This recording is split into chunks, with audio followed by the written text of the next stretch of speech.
I don't really have any songs today. I mean, I already did take it to the head, you know? I'm good. You just freestyle it. Alright, I found the love you have, and I tried to let her know.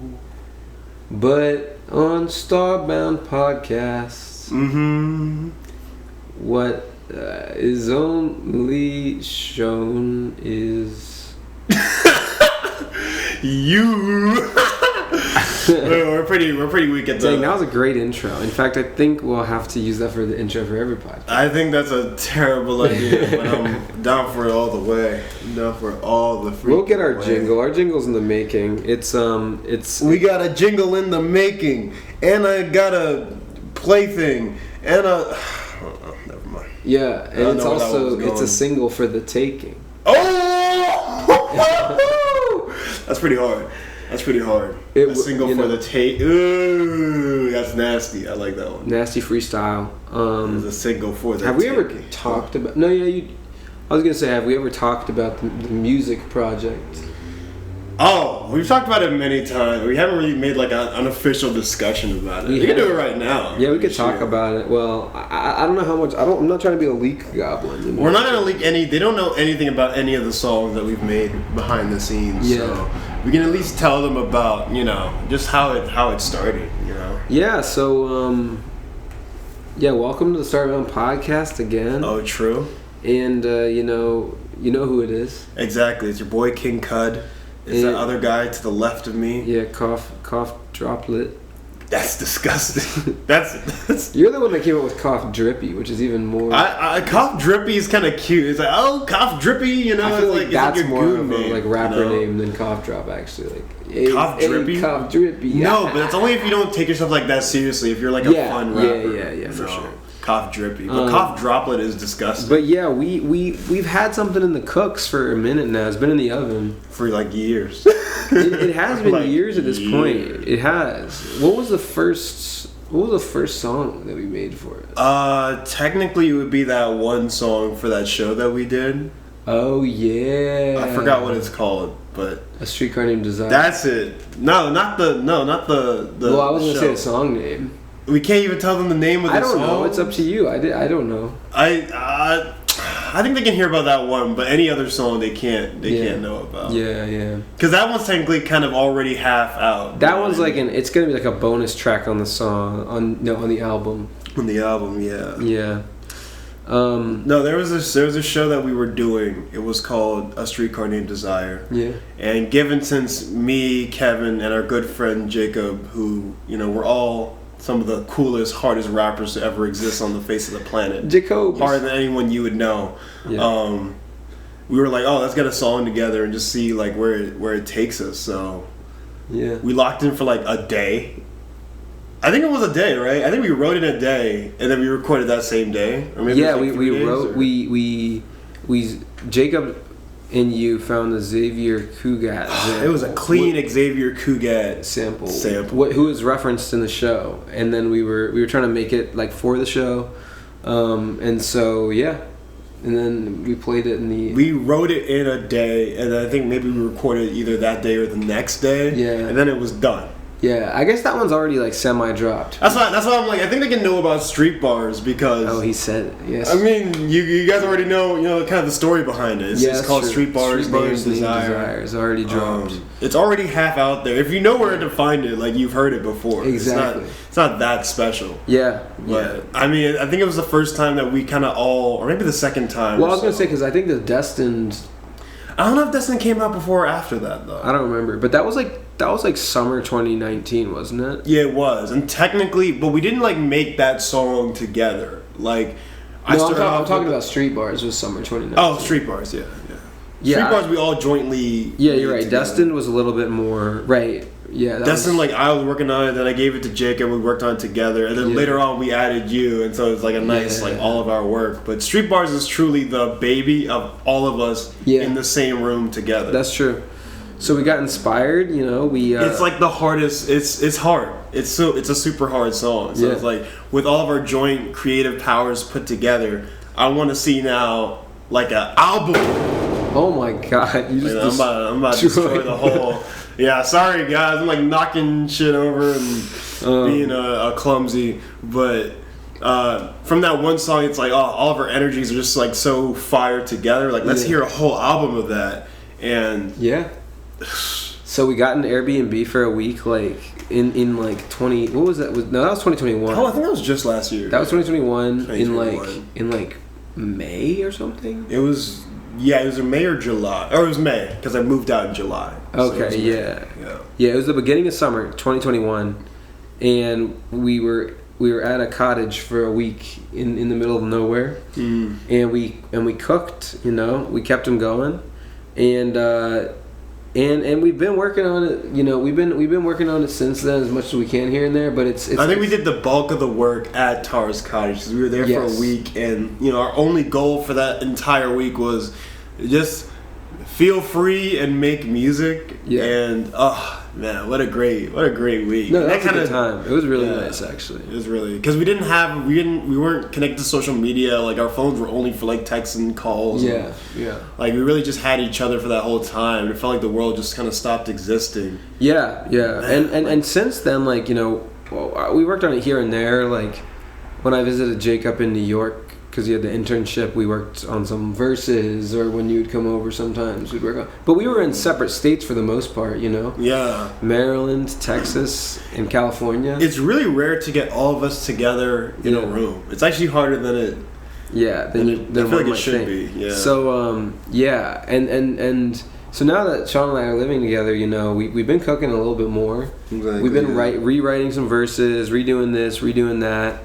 And it's coming together. I mean, it sounds hard. Yeah, I think it sounds really, really hard. We have songs that we kind of almost finished a year ago, maybe a song or two before that, and then now we're having songs that we're getting closer and closer to finishing now. Yeah. And all of them sound so good because all three of us have different styles and energies and just like perspectives that we then put kind of all together. So each song always feels slightly different.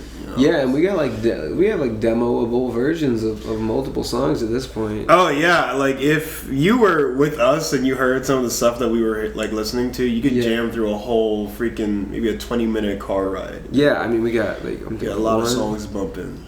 Don't say the names because they're I'm not saying the names. Don't leak anything. I'm just counting. Don't leak anything. Well, if you count Street Bars as already demoable. Street Bars is not just demoable. It's done. Like we're not touching that. At least 3 others that are already like done. Yeah.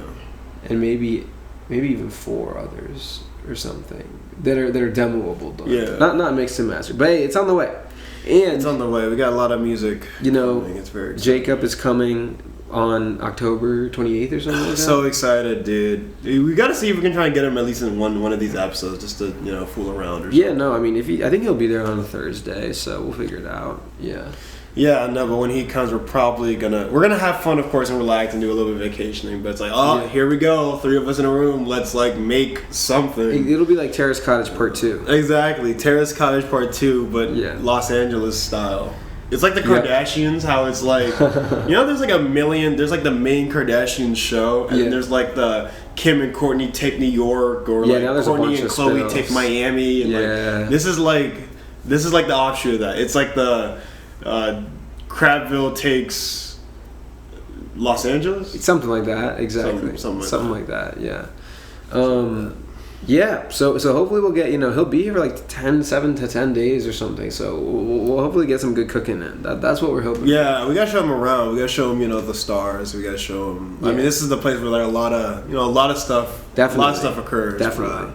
But we gotta show him the night scene. But I mean, I feel like we should update on just sort of like life in Los Angeles so far, because I feel like we covered a lot of like movies and stuff in past weeks, but we haven't like talked about like sort of what we've done since we've like moved in. A little bit of an ERP date. Yeah, an ERP date for sure. ERP date. Yeah, I mean, I don't even know where to start. I feel like when we got here, a lot of it was just kind of settling in and like kind of figuring out our expectations and trying to go about it. Yeah.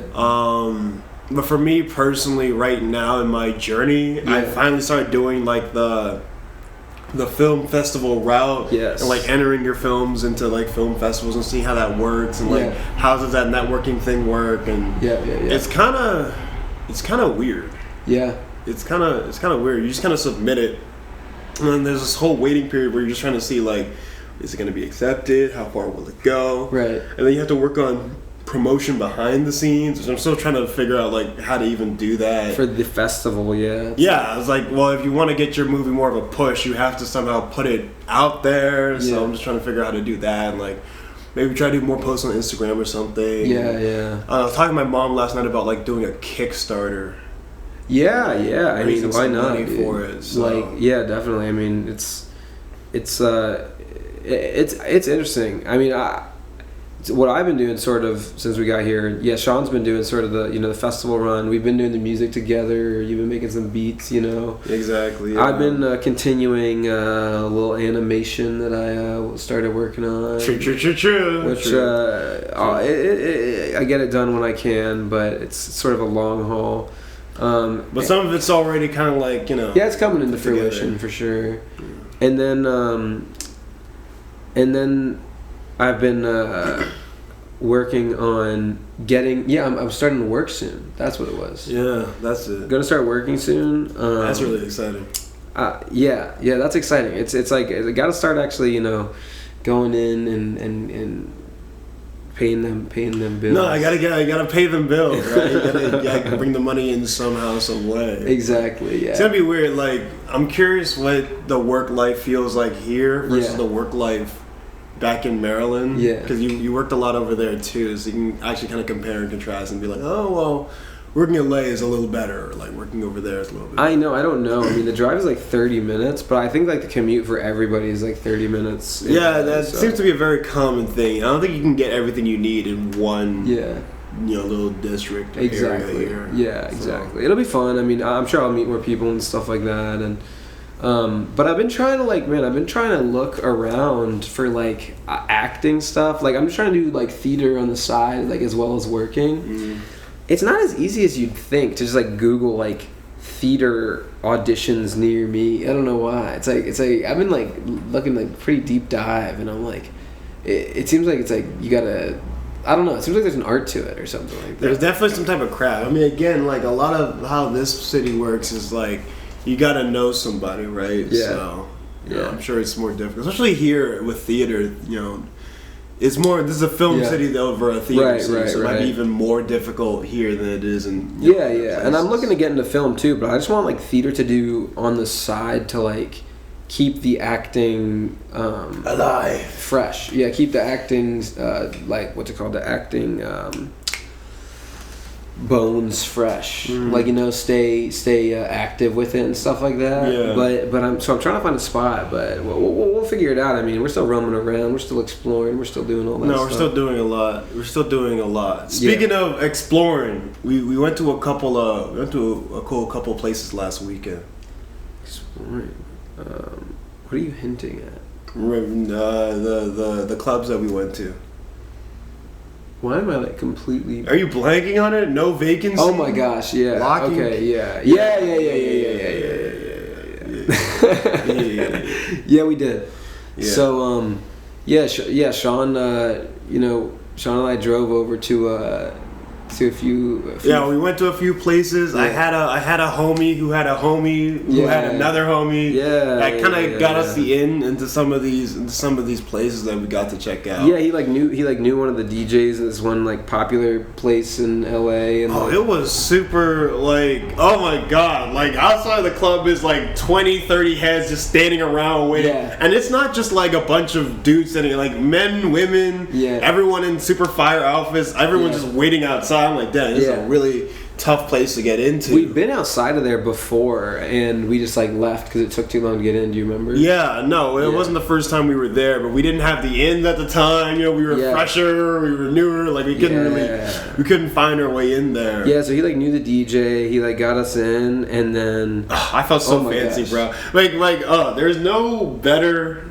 There are better feelings, but it's a really, really good feeling to see all these people waiting out here, and then we're just like Sorry. Well, We're too special to do that. The fancy part to me was what happened once we got in, right? Oh, what you mean? So like, you know, we walk into this club and we go up these stairs, and there's like a hallway of doors. Oh my god! Yeah, and we're like, which door do we go into?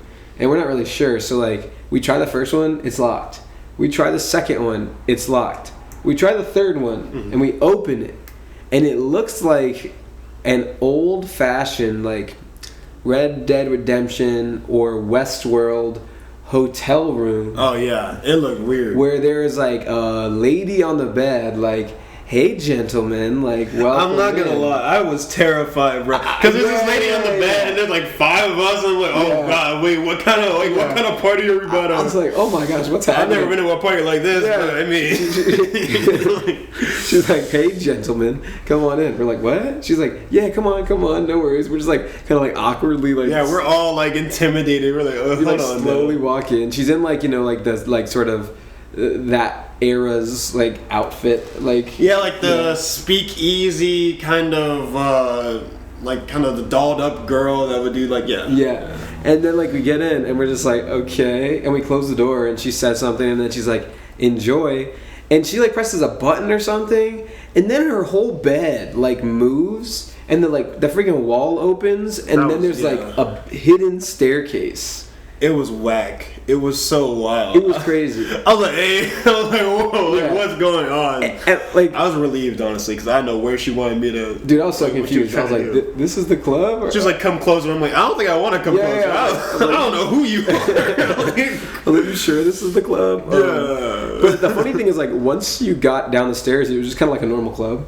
Yeah, it was pretty standard. Yeah, it wasn't actually like that crazy once you actually got in. It was fun though. I like there was a lot of cool music there. Yeah. A lot of heads. Like a lot It was of so heads, packed. man. It was very like everyone's touching you. very like claustrophobic. Yeah. Touching. I had my jacket on, so I'm already like heating up pretty quickly. Yes. Yeah. You were stunned. Which is hilarious. So I'm heating up like a motherfucker, right? Yeah. Like I'm sweating profusely. I'm like, all right, I gotta go get something to like just wipe off. So I'm trying to go to the bathroom, maybe grab some like tissues or something. And there's like this fat line of just so many heads, just like all the way to like the next door, like trying to get into the restrooms. I'm like, oh, I'm not gonna make it. Yeah. So then I just go to like the bartender. I'm like, bro, you got any napkins on you? Because I figured like behind the bar you gotta have like a napkin or something. I didn't know you asked for something. I thought he just like gave it to you because he like knew you'd be Oh no. That'd be funny though if he just saw me and did. That'd be cool. But I was asking like, yo, you got any napkins? He was looking around all over for like any napkins or tissues anywhere, and he's like, oh, you know what? I have this rag, and it's like this cool little white rag. He's like, you can just keep this. And I'm like, are you sure you don't need it to like, I don't know, like clean dishes or something? I feel weird taking a whole rag. It's different from like just like a napkin. He's like, no, you take it. I'm like, all right, bet. So then the rest of the night, I would just like tuck this little like rag in my like butt pocket, and if I was ever like sweating, I just bring it out really quick, just dap. You know what I mean? No, like it dry made you look much more professional that you had a rag rather than like a paper towel or something. No, exactly. No, it made me look like the outfit went from like tough to like, oh, he's somebody. Yeah, you know what I mean? Yeah. Like I was already someone, but now I'm like especially someone. Yeah. No, that place was weird. No, like, it was crazy. It was the first place. Yeah. The first place. It was. I just found it so funny that like they had this like weird like Western setup in the middle, but like I don't feel like the Western theme really like continued. I think the architecture, like the look of the place, it's still that Western theme. I guess it kind of like, was, but there wasn't anyone like walking around still felt like fit that model. Yeah, it was like the rest of us it was just kind of like a quirky entrance, which was it was quite the entrance. I gotta give it. It did like kind of bolster the place a little bit. Yeah, for sure. Apparently, like Kendrick Lamar had one of his birthday celebrations there or something. Okay, so it's a semi big place. Okay, yeah. No, it was weird. Like I remember we like the first time we walked down, we're just kind of circulating the area, just trying to get like a little feel for the location. And this random woman's like, "Oh my god, like you want to take a photo with us?" And I'm like, I mean, okay. I don't really know y'all, but that's strange. Yeah. People just took a photo and like left. Yeah, I haven't a lot. People were posing with you all night. It was, I think, that was something else. Yeah, our friend that came with us, like, This dude is so funny, dude. Okay, so he's on his way to that same bartender, and we're just like dancing or like having a good time or whatever. And I just turn around, and he's taking a photo with like a bunch of like random people, and I think it was like someone's birthday, and they like asked him to take a photo with them, or I don't know what was going on. So I just turn around like, wow, he's like he got in so many photos. He's in like so many like family photo albums for like the rest of the time. That's what I'm trying to say. It's like, why are you in so many random people? Because then I go up and be like, yo, you like know these people or whatever? And because he's like walking around talking to everybody. Yeah. He's like, dude, I just met everybody today. It was today. Like I have no idea who these blokes are. Yeah.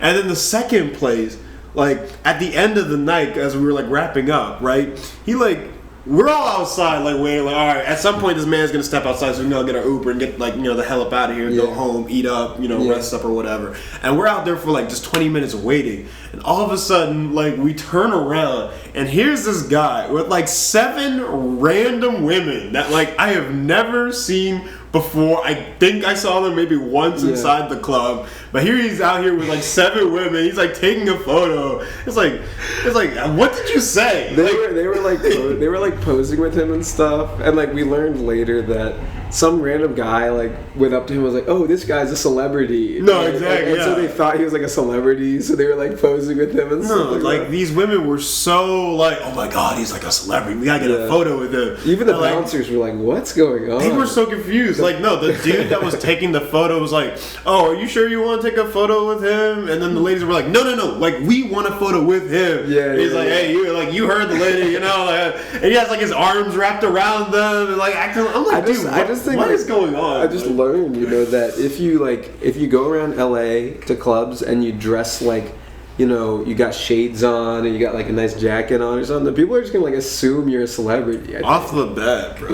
Off the bat. It's just so wild. Like, it's whack. I mean, it makes sense because truly, this is the city where you can walk into a random place and like celebrity is just there. So I understand why you might like just assume it off the bat. But if you don't know who the celebrity is, like don't assume. Think that. I don't know. It's also just hilarious that they would still want the photo with him, not knowing what celebrity it is. Yeah, like you don't know if he's from a TV show, a movie, a singer, like, a YouTube content creator. Like you don't know like who this guy is. You just think maybe he has a couple of clicks. I don't know if there's like a trade-off, like you think his clicks will add to your clicks, or you're just trying to make a moment, or I don't know what it is, but no, that was hilarious. That was really funny. And that took another like 40 minutes. It took forever to get out of there. No, it did. It was a long night, but it was fun. It was fun. No, we had a lot of fun. That was a little bit taste of like the Hollywood nightlife. Definitely. You know what I mean? And the night before that too. Oh yeah, especially the night before that. Oh, I don't want to get into it too much, but let's just say I have met a very special woman. Yes, he has. And I had to see her again in person. So she was DJing at this event, right? And I'm still like flustered thinking about it, bro. Yeah. Like, so she was DJing at this event, and I was like, "Yo, Kevin, like, this very special woman that I've already met is DJing at this event. Like, you want to go and maybe see just like what's up and like I don't know, just because I'm trying to be there when the opportunity like arrives. You know what I mean? To show up and maybe something will happen." And then Kevin, you're just always the guy that's like down for literally anything. It sounded fun. I was like, why not? So it was just us. We pulled up to the place. We were like 30 minutes early, so we're like, all right, we're just gonna sit at the bar and just kind of drink a little bit and just like just chill out. Yeah. And then it was finally time, and like this lady was like doing her set or whatever as a DJ. Yeah. Like, all right, let's go down and check it out. And at first it seemed kind of like very sparse. Yeah, there wasn't that many people. It was kind of like intimate. It was like it's like the complete opposite of the 2 clubs we went to the next night. Yeah, where no vacancy, lock and key. It's like heads on heads. It was like you're stacked. You can't move. Yeah, you couldn't even like dance because like there were so many people. Exactly. The lock and key and no vacancy. Like you can't really dance. You can like maybe bust a little move and have fun with your friends, but like you can't really do anything because it's so packed. But then here's the reverse of that, where it's like there's like not that many people. Like I think at the beginning there was literally only 7 people in this massive dance floor, so you have all kinds of space to dance. Feel free. It's more intimate, like you were saying. Like, you know, like you can see everyone and recognize who everybody is on the dance floor. There's not that many crazy heads or whatever. Yeah, so it's kind of awkward at first because you got to like break the ice and like start dancing. Yeah, exactly. Like, I mean, luckily for us, like we don't care if it's packed or not packed. Oh, like, no, we're always gonna have a great time. We danced all night. No, literally, we were dancing like the whole time. Yeah, actually got us like a lot of attention. Yeah, you know. Yeah, we just wouldn't stop dancing. You know, we can't stop dancing. I mean, yeah, you can't stop, won't stop, bro. Like, that's what I really respect about us. It's like we don't need anything to have a good time. Yeah, that was great. I really enjoyed that. Yeah, like given we had a couple drinks here or there in the mix, like I don't even think we would need that. Just I think you can put us in any situation and we'll find a way to have fun out of it. Yeah. No, that was a lot of fun. We did end up dancing with this special woman in my life. She joined us in this. She did. She joined for like the finale. She I think, you know, she was like, I gotta dance with these folks. No, exactly. No, yeah. She saw that we were the ones really turning it up because again, like it was sparse in the beginning, but random moments in the night, a crowd was kind of starting to pick up a little bit. Yeah, and between the beginning, the packed points, and the points where it was kind of deadish again, we were always having a good time. Yeah. So, yeah. Right at the end of the night, we're all just kind of like turning up or whatever. We even did a conga line. Yeah, we did do that. That was cool. We got a conga line going. So I know she saw me. Oh yeah, I spoke to her a little bit even during that time. For sure, we ended up on her Instagram story. Exactly. Cool. No, it was dude. Wow, I just can't get over the fact we were all dancing together, just having a really good time, and like that's the memory that I left her with. Yeah, I feel like if people don't know who it is, it's just really out of context. The people that do know who it is, they know what I'm talking about. But like for y'all that don't, don't take it personally, bro. At some point, they're gonna find out. You'll learn eventually. As these stories keep rolling around, and I keep trying to find ways to see this person again, it'll become blatantly obvious. If you know, you know. Exactly. If you know, you know. But oh my god. No, we had a really, really fun, tight weekend. Yeah. Of just a lot of partying. And honestly, I'm still tired from that. Yeah, we've been doing I'd say we've been doing good exploring. I feel very comfortable with driving around these parts now, and that's the thing, like LA driving, once you get used to it, it's not that bad, but it is kind of like, you know, people are kind of whack out here. People are kind of crazy. Except I did pay $70 for gas yesterday.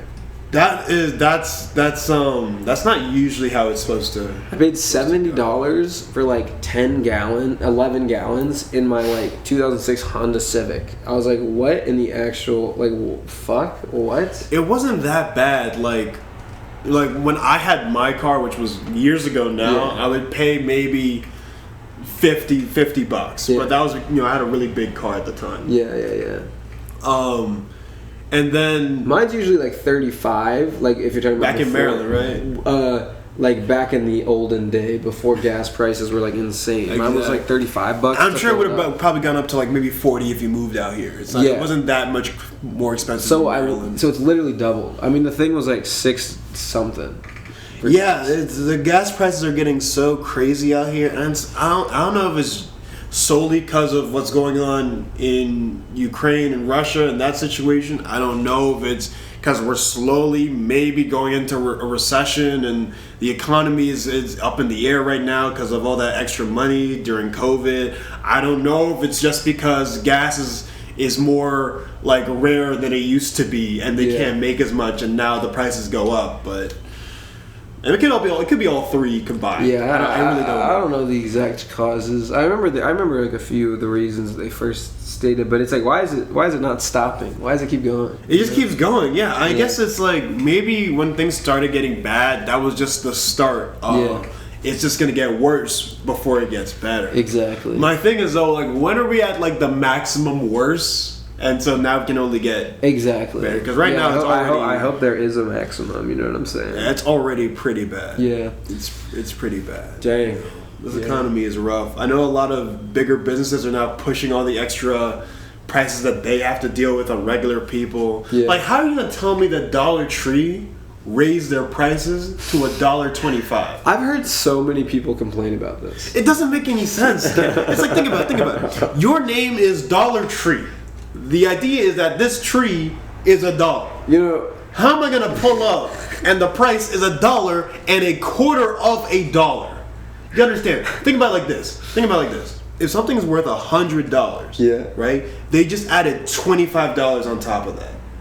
A quarter of the price. Yes, I know. It's just like hilarious to me, like how many people like have been talking about how Dollar Tree has gone up to like $1.50 tree, and I'm like, do you even go to Dollar Tree that much? No, but it's not about if you go or not. It's not about if you go. It's about the idea that there used to be this bar, right? Yeah. And the bar just went up. Okay. If this is not even worth $1 anymore, it's not worth this much. Okay. What does that mean for the rest above it? You know, at Five Below, they've always been selling stuff that was like more than $5. Well, yeah, but that's Five and Below. They kind of have a range. You like know what most I mean? Stuff is $5, but a lot of stuff is like some is under. I say every time I go in, there's a couple things that's like more like 10, 15 sometimes. Yeah, exactly. Yeah. Exactly. But Five Below, like they're kind of I don't want to say scummy because they have great stuff and great prices. But it's like they play fast and loose with their price tags. Yeah. Real fast and loose. Somebody's about to sue Dollar Tree and literally make them add like a 25 cents to their logo. No, because it's like for false advertising.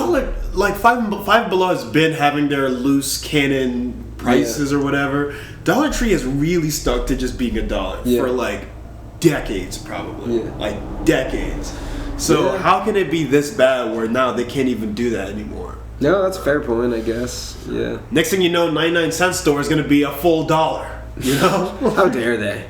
That's like what? That's like a 10% increase. I don't know what the percentages of that is, but but I'm just saying, like, if you came out here with a price tag, you better stick to that price tag. Yeah, true. I don't care how bad this recession is. Fair enough. I respect it. Have we watched anything this week? I mean, I just watched what's that? The terrifying Ted Bundy. Yeah. It's called horribly evil, terribly vile, wickedly shocking. I don't really care it's the Ted Bundy movie in my opinion, you know. But it's like I just watched that recently, and I won't spoil anything, but it kind of surprised me. It's good. You didn't like it? I didn't like it because I was hoping for like something else, you know. What were you hoping for? I was hoping that we would kind of explore like the murders. That's not really what the story's about. The story's about how like this average guy who you'd never expect to maybe be a killer is actually by the end of the movie like a horrible like serial killer. Right. But it's like, I mean, in the real world, we already know who Ted Bundy is, right? Yeah. So, and I respect that they wanted to put the audience in the position of what the world was experiencing during the time of Ted Bundy's, trials. Like, no, they weren't really seeing how the dots connected, and as someone watching, like, I couldn't really see how the dots were connecting. Like he doesn't seem like the guy that would do these things. Yeah. So I respect him for trying to give me that perspective, but for me, it was like I didn't really come here to watch that. I came here to watch like, how did Ted Bundy become a serial killer? You know what I mean? Like that's what I was hoping. I just think you were watching the wrong movie. I mean, and maybe that's just on me. But because I went in with that expectation, I walked away like, I mean, it's not bad, but it's not like it's great. Like I wouldn't put it on or like want to see it. Fair enough. I mean, it's been a minute since I've seen it, so I can't really say honestly that much about it. But I remember enjoying it. Zac Efron put on dude, Zac Efron. Yeah. At first I was confused. I was like, wait, Ted Bundy, like, he talks like this and he walks around like this? Yeah. But then in the credits they showed, like, actual footage of Ted Bundy. Yeah. And it's like, oh my god, like, he's such a chill, like, normal guy. I know. Like, he's, like, fun and, like, kind of like a superstar. Yeah, no, I went through a phase where I watched, like, a lot of those Netflix documentaries. That sounds like something you'd do. Yeah, I did. Back in, like, during, like, COVID or something. Like, watched the one on, like, what's his name? Like, I think he's like the Night Stalker and all that shit. Like the one that was in L.A. I mean, I guess a lot of them were in L.A. for some reason. Like what? A lot of serial killers are in L.A. Like the Manson and the. And I think, yeah. What's his name? The Night Stalker, for example. And wasn't Ted Bundy in L.A. before he went to like Utah or something like that? Or maybe he was. I thought you said he was becoming a lawyer in like Colorado. Oh, maybe I'm wrong. But then his trial was in Florida, whatever. But his murders were originally on the West Coast, right? Oh, yeah.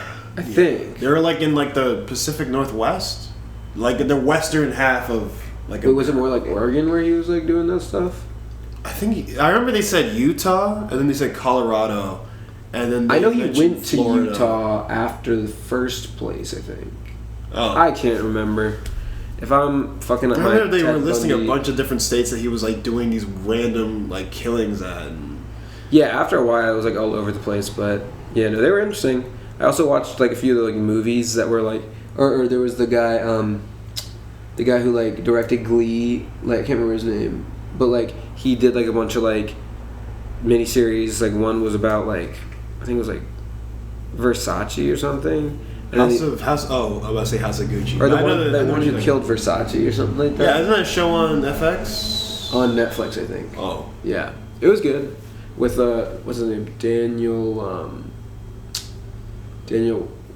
Craig? Chris? Wait. Daniel Craig. What, is it Darren Chris? Darren Versace. Darren Chris. Darren Chris. Yeah. Interesting. Yeah, it was good. It's fun. Huh. Wait, when did you see that? I saw that like years ago. It's been a minute now. That's like when it was like peak COVID, I guess. Probably like when did COVID start? Like 2020. It's a movie, right? No, it was a TV series. I see. Is it like you're going with the story, or does it just like is it about like the events after like the major, I guess, events where Versace had? I think it's actually. I think some of it is leading up to, and then some of it is like directly after, and like. Cause see, my gripe with the Ted Bundy movie is that it's just kind of more like the events afterward and how the world like found out about what he was doing. Yeah. But I really wanted to explore how he was doing it before, and like what was his psyche like leading up to the trial and then after the trial. So. Yeah, no, that would have been interesting, but there probably will be a lot more Ted Bundy content in the future because there's so. I mean, there's that new Dahmer thing. After this watching this Ted Bundy movie, I want to see the Dahmer thing, and it looks more like there's a lead up of his crimes up to the trial. Have you seen Mindhunter? No, who's that? Oh my gosh, Mindhunter's awesome. Who's What is? It's like so the guy who like started like the sort of like serial killer like unit or whatever in the FBI wrote like a book called Mindhunter. His name is like John Douglas, I think, and he basically made, or he didn't make this, but David Fincher is the director of this TV series called Mindhunter, where it's based on like John Douglas's like starting up like this like FBI agency, but like the FBI guys, like they're kind of like their names are, it's like half fiction. Because like the characters are not the same names as the FBI agents, but it's basically what happened with like a few things added. Like all the serial killer interviews and stuff, those are like based on like real interviews they had with the serial killers. Gotcha. So they like go to different prisons and stuff and like interview serial killers, and like the actors who play the serial killers are like so good. It's crazy. It's crazy. I've never not loved an actor's performance of a serial killer. Yeah. I think it always slaps. Yeah. It always slaps. Because I think there's a lot of due diligence you have to do to get your mindset into that, like, that type of person. You should check it out because it's honestly like one of the best shows. It's so good. It's so good. And if you liked Ted Bundy, then you'd like Mindhunter. If you want to watch Dahmer, you might as well watch Mindhunter. I enjoyed watching it. I probably wouldn't watch it again.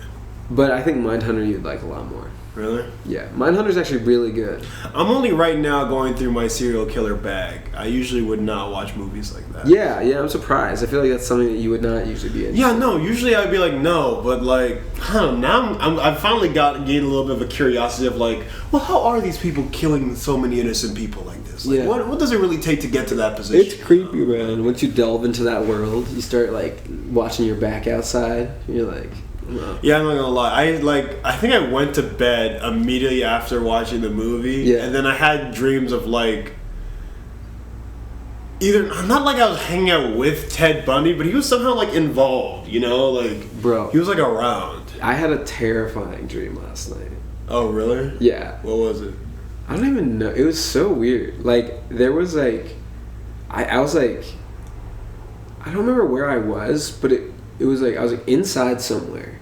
Mm-hmm. And there was like this sort of, I don't want to say like garage because it was inside, but it was kind of like, there was like a room that was kind of like open as if it was like a garage in a building or something. And there was there was like a ramp going down into like water in this like garage thing. So I guess it's like a little pond thing or something like that.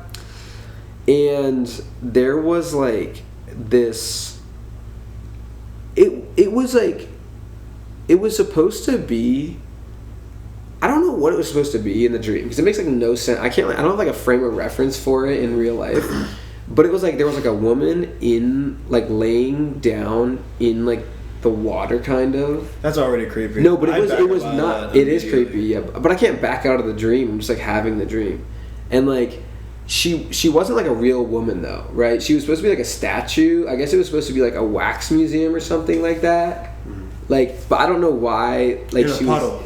She was like laying down in the water. It doesn't sound very comfortable. Right, but it wasn't a real woman, so it wasn't supposed to be scary, right? So I didn't like the dream wasn't initially scary. I feel like stuff happened before that in the dream that I can't remember. Mm-hmm. Anyway, I like walk down the ramp and I like see the woman like laying down in the water, and I'm like, oh wow, it like, you know, she looks like very like lifelike or something. Wow. So I like started like leaning in closer to like see her face, and then of course she like jumped up, and then she started like backing away. And she had like long black hair, like the girl in The Ring. Oh, like, and I was like, I had a roommate like that. Yeah, so she like.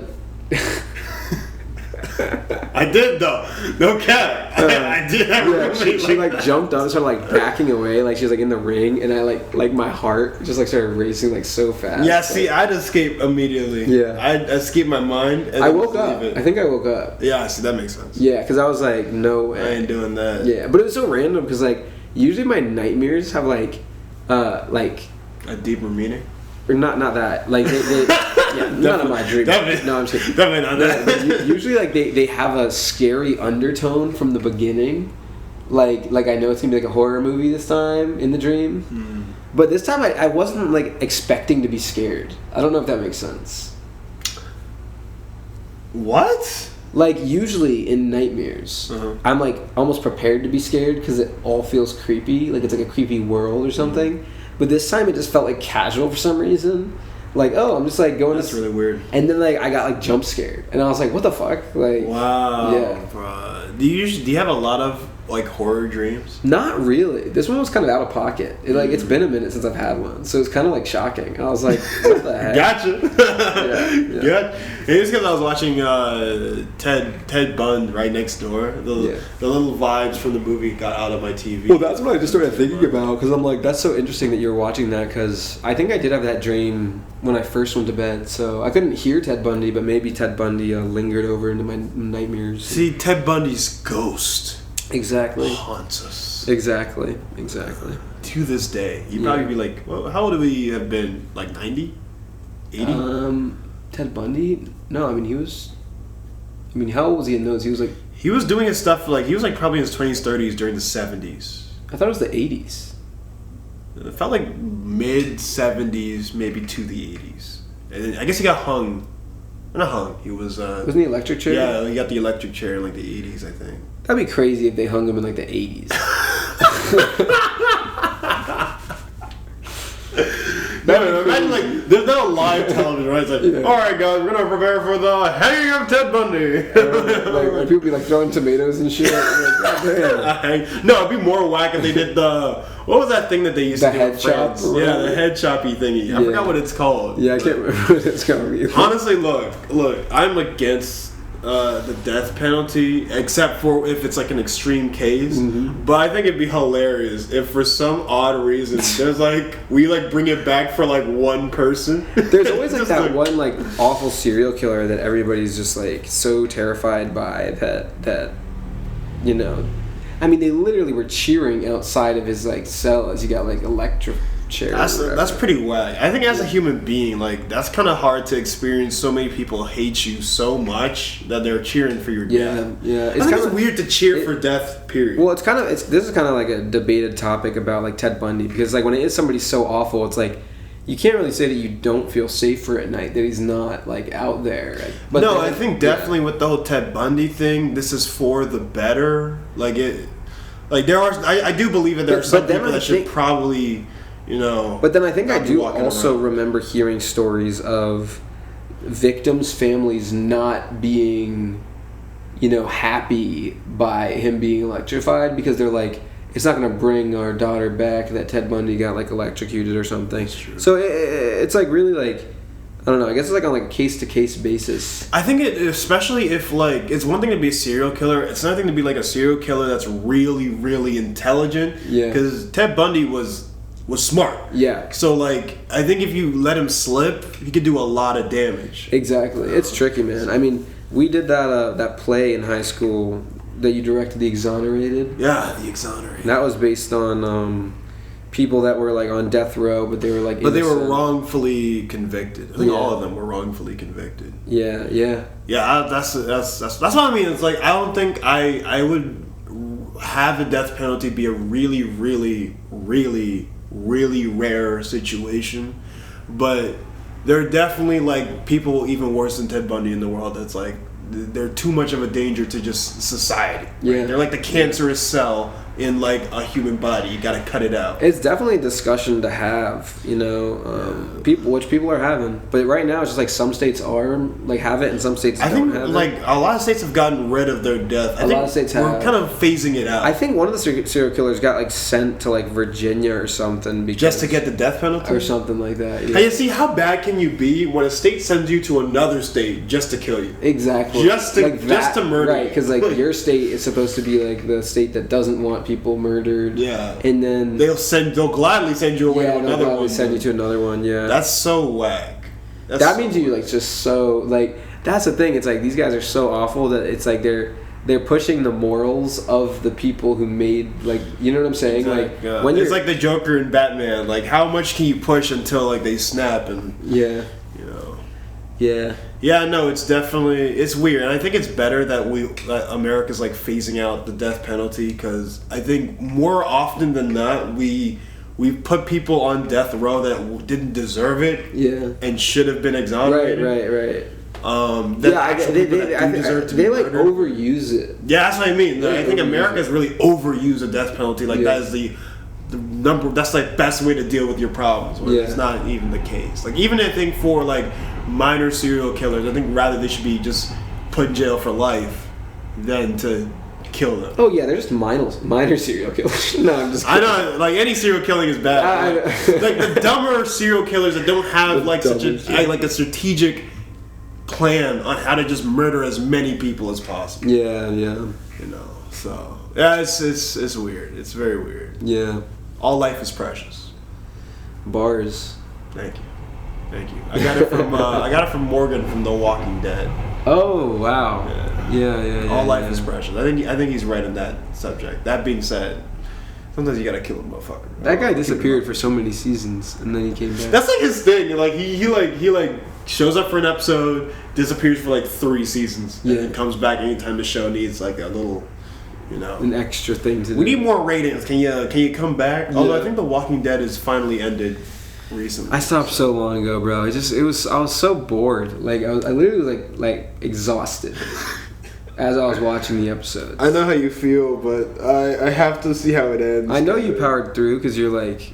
I haven't seen the final season yet. But dude, I literally I'll be done. And then the Andrew movies. The Andrew, what's his name? Andrew Lincoln. The Andrew Lincoln movie. Oh, I think I heard about that vaguely. Those will be the last Walking Dead thing that I watch. It's just like once like Eugene like did his Eugene thing. You know what I'm talking about if you watch The Walking Dead. No, once you find out that Eugene, is a bloke. Is a freaking bloke. That's when I was like, okay, we're never gonna reach the point he was promising us, and this show is gonna go on forever, and there's never gonna be a resolution, and that's kind of boring. Yeah, that's the thing about, if you're gonna do a TV show, I think you should always aim towards the end of your story. Yeah. Because then it's just gonna feel like, what's the point? Exactly. Like, what's the point of anything that I'm watching? I think The Walking Dead, right after that episode, it became abundantly clear that they're not really in it to find a resolution. They're just in it to show you more content. And I think like comic books have this problem too. As much as I love like comic books and stuff, like a lot of times I gotta stop reading them because there's just like, you know, you might be reading the most recent Batman run by the author, and there's no intention to end Batman's story in the Batman comics. Like, Batman's supposed to just like go on forever, you know? So you can read like a writer's run, but once you start trying to like follow everything that Batman has ever done and that he ever will do, it never ends. It also never quite adds up, because like every writer has like a different like take on Batman. So like he might, like, once the writer switches, he might continue the story, but like he's eventually going to phase the story out and then start his own story and try to make it seamless so you stay.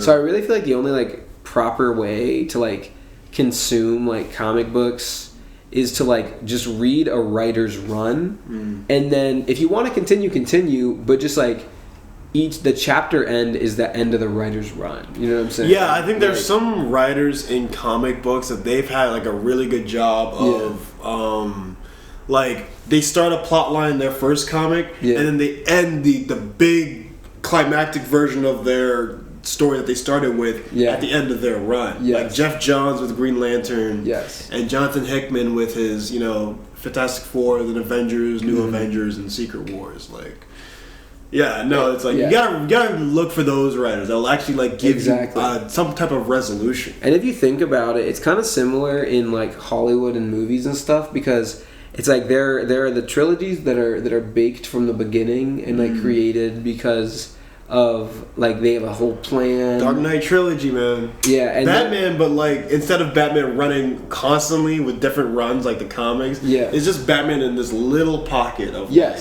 beginning, middle, end. And they know what's gonna happen, or they have some idea beforehand. And then you got like, you know, of course, like the most recent Star Wars sequels, which, you know, it's like J.J. Abrams in The Force Awakens knew where he was going. He said, all right, I want somebody to come up with something else. You have free reign. Ryan Johnson said, you know, fuck your notes, JJ. I'm literally fuck your whole first movie. Like, do what I want. We might have brought this up the other day. I think we did talk about this in one but of the it's just too funny not to bring it up again. It's like, this dude really said, that whole movie you just did on the biggest franchise ever, fuck you. Fuck you. It's pretty funny. It's pretty funny. And then like that one was obviously not planned, and that kind of reminds me of the whole writers like switching it. Like when you switch writers, you might be in like the middle of like a huge plot line in the comic book, but the writer gets switched for whatever reason. Maybe he gets fired because it's not selling well enough, whatever. And then the next writer has to like wrap up the story, but they can just take it in whatever direction they want. So they didn't like the direction the writer was going in. They'll just say, no, that character's dead now or whatever, and they'll just like mess things up. Like there was I probably shouldn't even go into it, but there was like this thing in the comics a while ago where like they tried to make like one of the Flashes like a serial killer kind of. Do you remember this? That sounds kind of interesting, actually. No, but like it was so stupid the way it was done. Oh. It was like basically like it was like superhero therapy. Oh. Yeah. Oh, that's right. Okay, so it was like superhero therapy, and it's called Heroes in Crisis. And all the superheroes, for some reason, like, this is like one of the worst like writing. Like, I just don't understand why this would be a thing. Okay, like, I understand why superheroes need therapy. That's not what I'm saying. That sounds interesting. That sounds interesting. But so much of the comics were just like the superheroes talking to like you, like to the page, the front page, like breaking the fourth wall kind of. But because they were talking to a camera, okay, they were like admitting all their deepest, darkest secrets and stuff to this camera for the therapy, and it was like an automated like Siri robot like responding like as a therapist. That's probably the worst therapy you could ever get. Well, here's the thing too. It's like, why do you need to? Why is that recorded? Yeah, therapy is usually pretty private. In the superhero universe, you don't need to record. Like, what?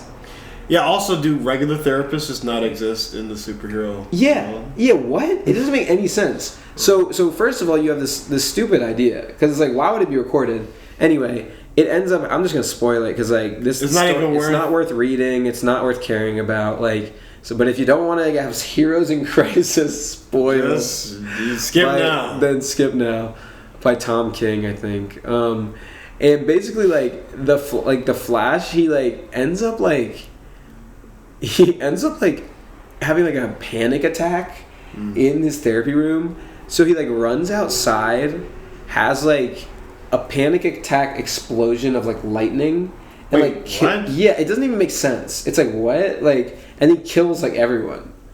Oh my god. I guess like he didn't mean to do it, but then to like cover his tracks, he goes like into the like files, because he has super speed right before they're deleted, and he like spreads like everyone's like therapy secrets to gaslight them and shit, and to like make sure that they like don't like reveal the information or something like that. Like he like blackmails like Superman by like showing something about Lois. I can't remember exactly what happens, but I'm like, what the fuck? Like, even if you want to say that he was just like a mentally unstable superhero, which like is fine. Like, now he's just like The Boys. Yeah, and now he's just like a villain, and he's like spreading all their like secrets, like to like sounds like the writer's a bloke to cover his tracks. Yeah, and then it's like what? And then it's like it just didn't make any sense. Yeah, that's ridiculous.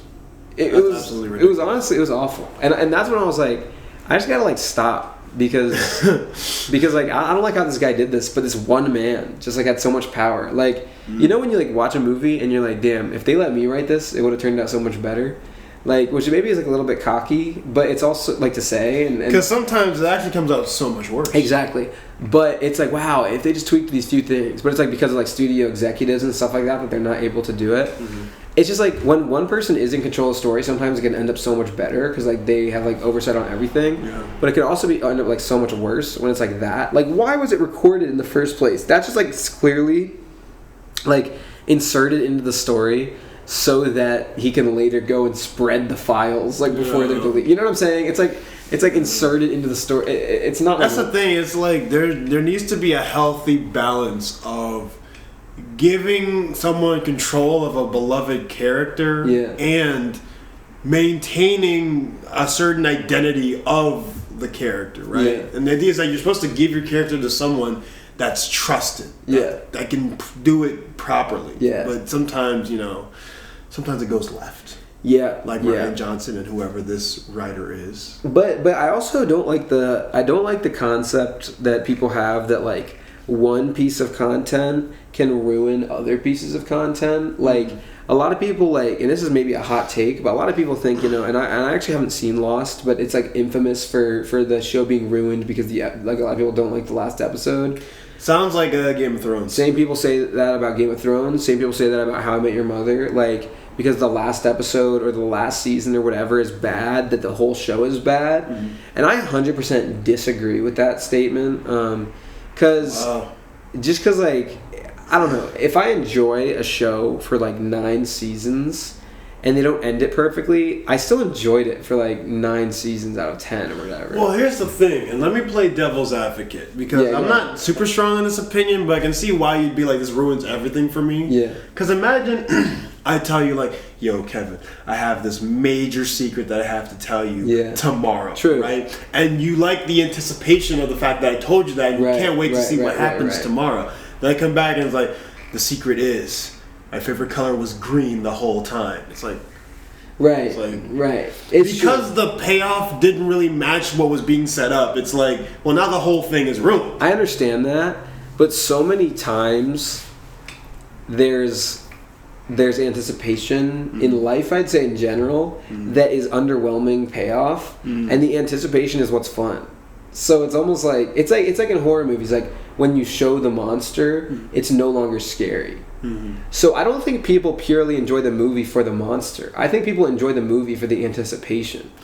I guess I see what you mean, but I feel like a lot of times we want to escape the real world of, not always getting our expectations met, to go into like stories which usually the anticipations do match whatever comes after. That's fair enough. You know, in storytelling, you can always have the story pay off, or in real life, nothing really ever fully pays off the way you want it to. That's fair enough. I just don't get, and actually I still have to watch Game of Thrones, so I'm guilty. But like, I just don't get how you can be like fully satisfied with one season, and then how many seasons are there?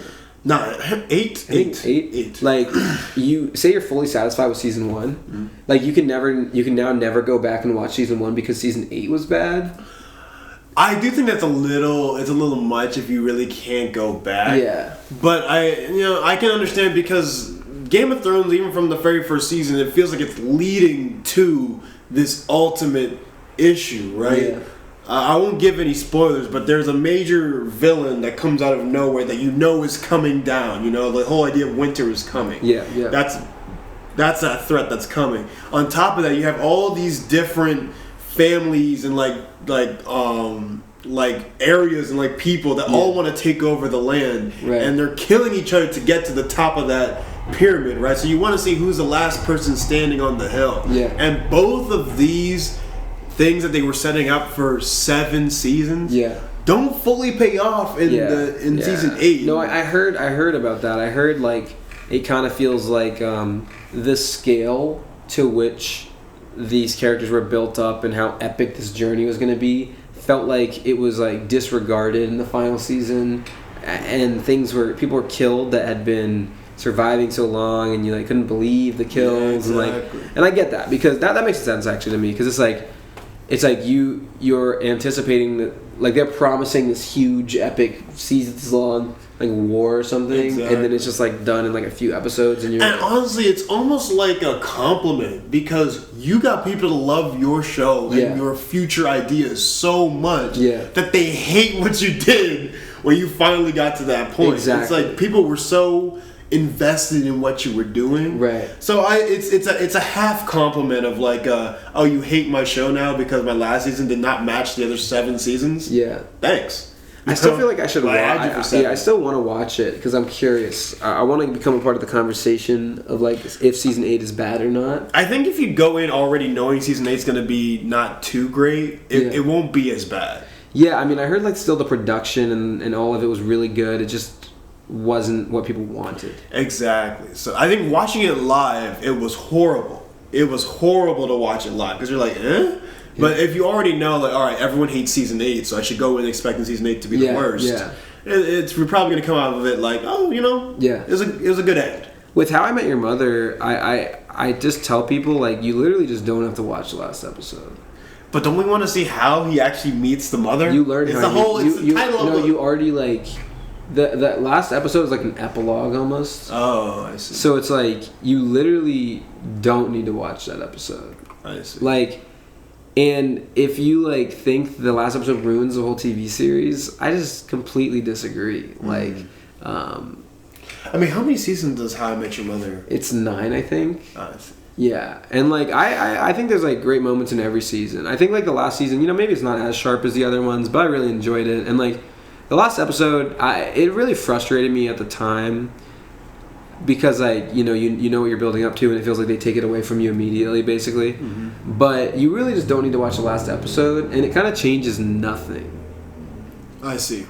So see, that's different. Maybe it's the with Game of Thrones, the whole season that kind of destroys the work of the last couple of seasons. Whereas this, maybe it's just that one episode that you can still enjoy the rest of it. Yeah, people would argue probably that like the context that the last episode gives you changes how they feel. That gives them the ick for the rest of the TV series. Mm-hmm. But I'm like, you can literally just ignore it. Like if it brought you joy and reruns and these things brought you joy for so many years, like. You literally, like, it's not like they didn't bring you joy. Also, it doesn't really matter how that show ends. Yeah. I would say How I Met Your Mother is slightly more episodic than other shows. Yeah, exactly. So you can still enjoy a lot of those episodes and not have to be That's what I'm saying. Some of them are completely removed from the mother in general. Yeah, exactly. I feel bad for the kids that have to sit there for that long as he was like trying to explain like, oh yeah, this is How I Met Your Mother. Not even tell you a decade of my life. Like this is all going to matter for that story. TV shows that ended well, like Psych, the TV show, like that show ended like very well in my opinion. Because go ahead. Just because it ended like as if like it would, you know, I wouldn't call it a sitcom because there's like actual like story, multiple locations and like decent story. It is episodic, but like the last episode is just like another episode, and it's like as if they're still gonna be doing their adventures every Wednesday. Like, and I kind of like that. It's like I don't need to feel like my sitcom is ending. In fact, sometimes the comfort of a sitcom is that it's never ending. That's what I liked about I think Shameless starts getting its ups and its downs, but I really like how it ended because, you know, no spoilers, but it ends in this way of like, well, everyone's still dealing with a lot of like shit. Yeah. Like, these will have a lot of shit that they have to go through, but there is kind of like an end to the story at the same time. I fell off of Shameless, honestly. Like, my dad says I should finish it, but it's like, I don't know. I just feel like after, like, you know, multiple characters left, I was like, I don't know if I care that much anymore. Like, I feel like it's definitely like the show changes a lot through the seasons. But I think it does end. If you stuck with it, I think it ends in a way you'd respect it. Yeah, no. I appreciate, I mean, like, that life goes on and life happens, and I think the show is at least true to that. Like, like that people might move or, like, leave places and then stuff is still happening. So. Yeah, I was going to say, like, Shameless, the way it ends reflects real life the most. Because in real life, like, it doesn't really end until you die. Yeah. You know? There's never really an ending. You wake up the next day. So exactly, yeah. The show perfectly reflects that. That's true. That's true. That's a good point. They kept going with it because, but it's interesting. No, it's definitely interesting. TV, movies, all these things. A lot of ways that shows. Another one that I think people talk about that ended really well was Breaking Bad.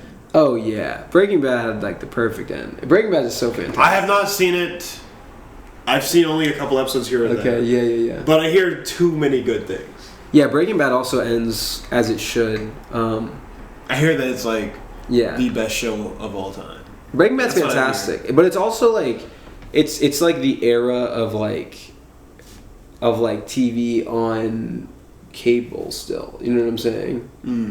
Like, I feel like we're entering a new era where, like, these, like, Netflix shows and stuff allow for, like, a bigger budget and, like, their own, like, times. Like, there are filler episodes in Breaking Bad. Oh, I see. But it's still one of the best shows ever. But, like, the Fly episode, people, like, who are watching know what I'm talking about. What are we doing? You could try calling it artsy. I call that it's TV. I call that a filler episode, and I call that But I mean, they did good with it, I guess. But it still was not interesting. I see. Especially as you're watching it live. If you're watching it back, like, you know, like binging it, it might be fun. But you got to think about, like, you get one episode a week, and that's what you get. Yeah. Like, people don't watch, like, binge watch shows in that way, and maybe that's okay because it's good. It's fun to binge watch. But even if you were, like, watching one episode a night with your parents, and your parents only let you watch one episode a night, you'd be frustrated with that episode. I see. Yeah. Yeah, no, like, we're definitely going into a new era now with streaming services where it's, like, much shorter, like, a third of the episodes shorter seasons. Yeah. And then much more, what's the opposite of episodic? Serial? Yeah. Much more serial. And you don't have to waste as much time. Yeah. Yeah. Breaking Bad is not, like, episodic, but it's, like, it sometimes needs fillers here and there. Yeah, see, we're not in an era where you even need a filler. You can just... You can just do an episode. Exactly, exactly. 6 episodes, 7 episodes. Some random numbered seasons are out here. But don't get me wrong. Breaking Bad is still one of the best shows of all time. And there's still, like, very few fillers, all things considered. So it's definitely worth the watch. It's on the list. As soon as I finish all the movies I need to watch in the world, I will get to TV. Yes, we're on the case. Do you want to say anything about Deadpool and Wolverine? Oh... We can't miss this. We forgot last week. We cannot miss this a second time. Yeah. Yo, Marvel fans, X-Men fans in general of anything, honestly, let's rejoice that, like, the legendary Hugh Jackman is doing Wolverine again. Yeah. This guy has retired at least maybe 4 times, I think. Like, X-Men 3, then... Days of Future Past, then Logan. So about 3 times he's retired. Yeah. It's probably going to be the last time. And I know in like previous interviews, back when X-Men was still like a big franchise, he kept saying like one thing he always wanted to do was be in an MCU movie, be in a Deadpool movie, and then rock the original yellow, corny, costume from the comics. Yeah. And we didn't get any of those three things. We saw the costume in the Wolverine. We saw it. Yeah. But we never actually got to see him like be in it and wear it. I can't believe they teased it but didn't put it on in the Wolverine. I think it's because like in the Wolverine they teased it because they maybe wanted to do it later in like a sequel for like the Wolverine movies. Yeah. But then Days of Future Past happened. They needed their future outfits and then their 70s outfits. And then they took a new direction with the last Wolverine movie. Like instead of just doing a sequel to the Wolverine, let's just end it. Yeah. Let's just go, old man Logan style. Yeah, that's really like even in the comic he doesn't really wear the yellow outfit. Yeah. So no, we never got that opportunity. And I think because now everything is lined up, right? Deadpool is in the MCU.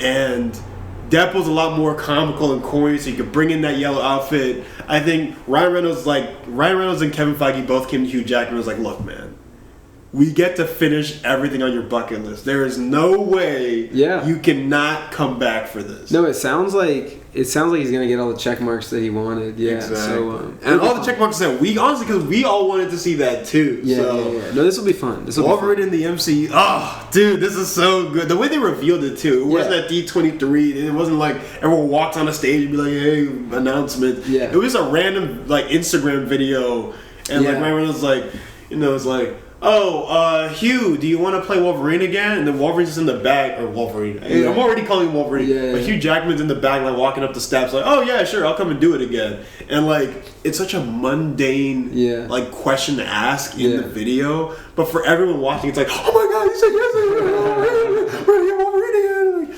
Like, I think this is truly. Because I've watched the MCU since the start with Iron Man, when I was like 8 years old. Yeah. This is really one of the last things I think we could have ever wanted to see in Marvel. Yeah. Because we got our Andrew Garfield Spider-Man in the MCU, and even our Tobey, which we didn't think we'd ever have. Yeah. We got a Civil War movie, which we didn't really think was possible. Right? We got the X-Men, even the Fantastic Four rolling in now. This is probably the last thing that I think fans have wanted for decades. Yeah. It took me too long to realize that like the Wolverine clause was like a 3 as well. You're so silly.